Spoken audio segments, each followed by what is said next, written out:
Well, Arpon, I think Kirby Dach said it best when describing the return of Patrik Laine. It feels like an early Christmas present. So he will play tonight for the Montreal Canadiens as they take on the New York Islanders. Pretty much on schedule, too. He was given 2 to 3 months. December 1st marked 2 months. So here we are on schedule.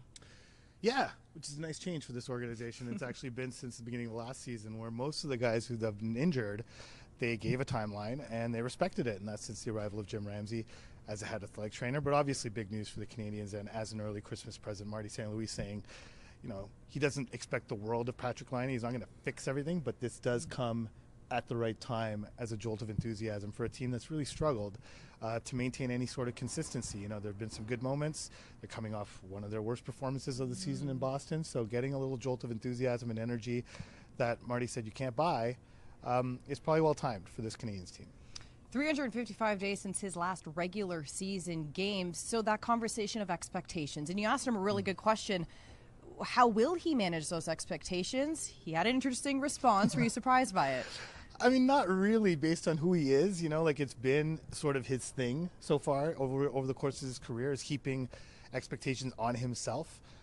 So he did at least admit that, yes, he should temper his expectations. He hasn't played in close to a year, but also admitted that he probably won't, and that he does expect to come back and perform to his own standards right off the bat.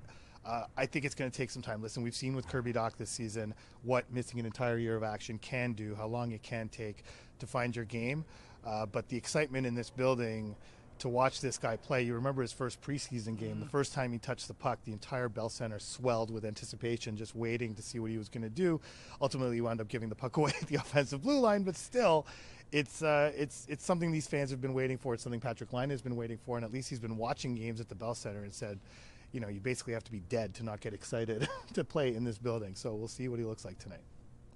And so we look at his line pairings here this afternoon. It will look as though it'll be Kirby Dach, Jari Slavkovsky, two other guys that are still trying to find their games. So we go back to the beginning of the season. The expectation was likely Kirby Dach, Patrik Laine, Alex Newhook. We're getting two of the three, if you will. Is this the right fit for him to kickstart his season with the Canadiens? Well, it's definitely an interesting call, and I think Marty kind of broke it down pretty well in the sense that the Suzuki line is looking okay.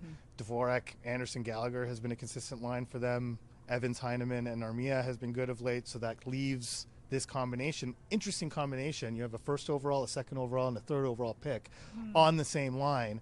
Obviously, Slavkovsky, the Canadiens' #1 pick in 2022.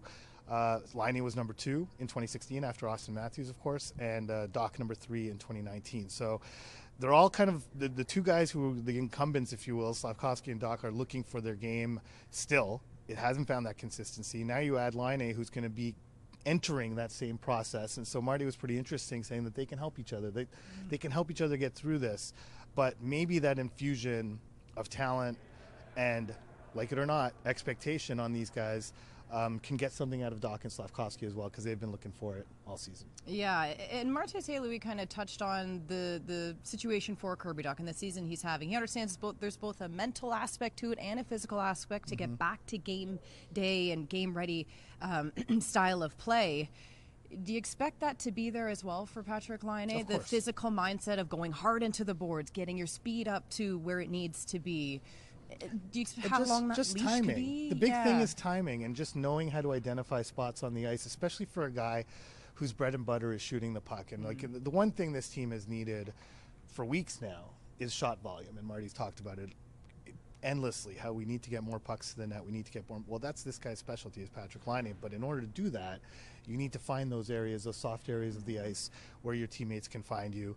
The one thing that Laine is not going to have an issue with is getting the puck in a position to shoot. The one, like, I've talked to multiple guys around here, and the thing that impresses them the most, I was talking to Kane Gooley this morning actually, and he was just like, you know, you can't send him a bad pass. His wheelhouse is one of the biggest wheelhouses in the NHL, just because he can shoot it from behind him, he can shoot it from in his feet, he can shoot it from out wide, and the added element is that, you know, he can fake that shot and actually make a play with it, make a pass, which is something that Nick Suzuki has been most impressed with, is just that his playmaking skills maybe are a little underrated. But again, doing all that at NHL speed when everyone has a 2-month head start on you is going to be difficult.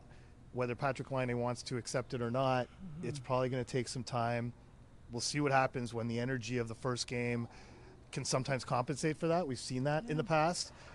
Usually there's a dip afterwards. So what you see tonight, even if Patrik Laine comes out and sets the world on fire, might not last that long. Eventually reality does set in, adrenaline wears off. But it's an exciting day for the Canadiens. This is their big offseason acquisition. The players are excited about it. And as Marty said, and I agree with him, you know, they've fallen into a bit of a rut here. They haven't shown any consistency. They had a good performance in New York on Saturday. Felt they got robbed by the officials, and they go out the very next day intending to prove themselves and don't do that. Play a terrible game in Boston. So this infusion of just the excitement of it, the buzz, will probably help. The timing couldn't really be better for them as they try and continue on here in 2024. But we look at Patrik Laine and, again, trying to find his game, play to his level of ability. Martin St. Louis said this morning in the media availability that, in a way, because he's been up top watching, you can still learn from that. And in a way, he's had a bird's eye view of the structure in which they're playing and feels he couldn't be more prepared in terms of understanding their systems to now come into the play. So yes, 2-month hinder here in terms of not being on the ice, but maybe the mental side of the game, understanding the Canadian system, he kind of has a front row seat to that. Yeah, he has, and he's helped with seeing the environment in the Bell Center and how exciting it can be. The interesting aspect of tonight's game, obviously, is that he's gonna replace Kirby Dach on the first power play unit, which is his bread and butter as the Bell Center. Everybody's ready to go tonight. Everybody's ready for Patrik Laine, but he will take Kirby Dach's spot on power play 1. Kirby Dach will replace Joel Armia on power play 2, which will help power play 2 a great deal.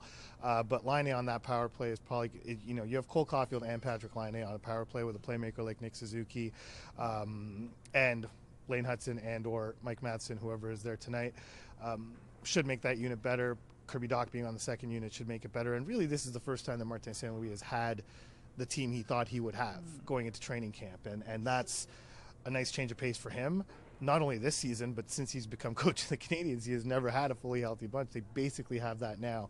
So exciting times, even though the Canadiens find themselves, mired at the bottom of the standings. This could be a glimmer that maybe they can make some headway here in December before the new year. Excitement seems to be the term, whether it was coming from Martin St. Louis to have Patrik Laine back in the lineup, line mates like Kirby Dach, but also Patrik Laine. That is the theme here, but I think no one's more excited than the Montreal Canadiens fan base, who will get their first look tonight at Patrik Laine in the Habs uniform.